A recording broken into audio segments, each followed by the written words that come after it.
So the gaps in our Doctor Who home media collections continue to shrink, with the latest animated revival of a missing 1960s serial, and this time, it's quite the deep cut. I say this subjectively, of course, but The Savages may be one of the most obscure televised Doctor Who stories, even by the standards of those missing. Many other lost episodes, regardless of the severity of their archival absence, have still had some form of mythology built up around them, a captivating premise that became romanticised by fandom to fill the void left by the real thing. Even if you haven't watched the reconstructions, chances are you at least know about Marco Polo from hearsay, the basic premise, how it fits into the season, maybe some specific trivia, and what the general consensus about it is. But The Savages barely ever gets brought up. For the most part, I've only ever seen it discussed broadly alongside other missing stories. I bet if you asked the average fan who hadn't seen The Savages to list 5 things they knew about it, they'd probably say, it's missing,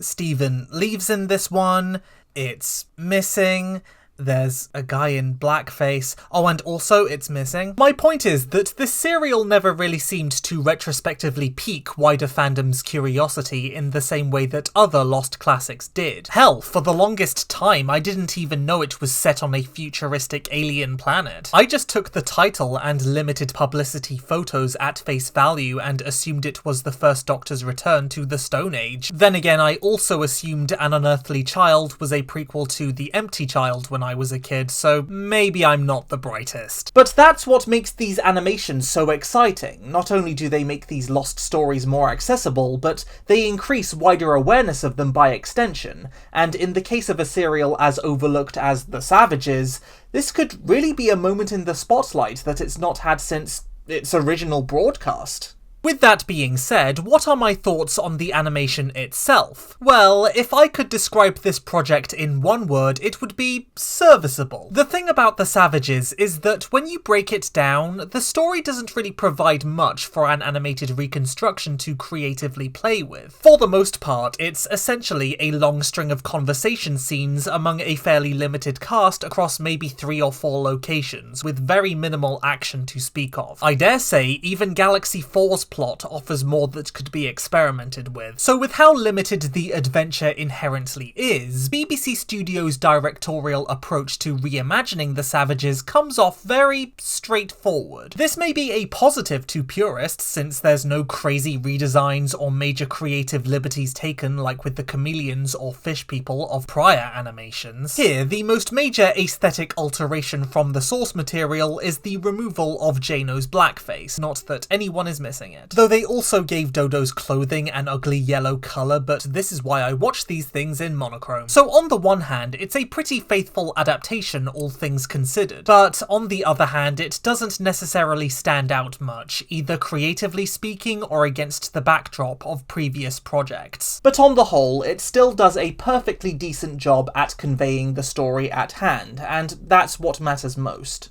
As for the actual techniques implemented here, they aren't all that dissimilar to that of BBC Studios' previous animation for The Underwater Menace, essentially demonstrating the same benefits and drawbacks. On the more positive end of things, this team has got everything to do with the characters themselves on lock at this point. Likenesses for the original cast are strong, the definition and proportions are just right, the lip syncing to the dialogue is pretty decent, and while I doubt we'll ever hit Macroterra caliber fluidity again, the body language and movement manages to be consistently natural and expressive. There's rarely a stilted moment now, and I am only pleased by this. Additionally, there's some subtle yet still impressive visual effects peppered throughout, and the majority of locations have appropriate lighting, both in relation to the original story and the tone of the given scene, the ominous corridors leading to the laboratory being the standout. That being said, I do think the sequences in the Savages cave should have been a bit more gloomy and claustrophobic, particularly the sequence where Exhaust is hunting Stephen and Dodo in the deeper passageways. Sure, it's already pretty shaded, but it needed to be more so, I think, and also more cramped. I think it would have emphasized the tension if he had been illuminating the dark shadowy crevices with his light gun. Not a big deal, though.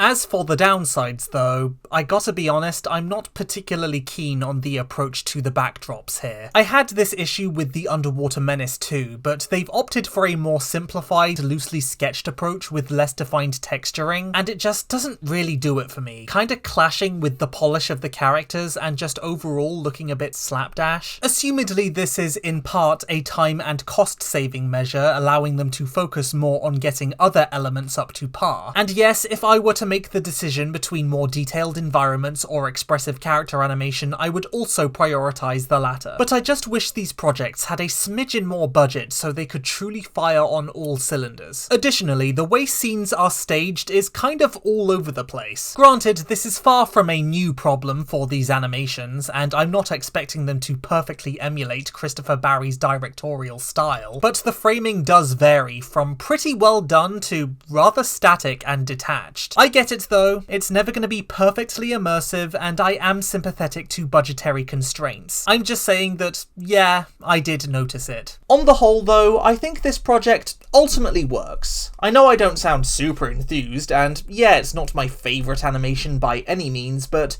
it's solid, it gets the job done, and I'm awfully curious as to how it will shape the reputation of the Savages itself going forward.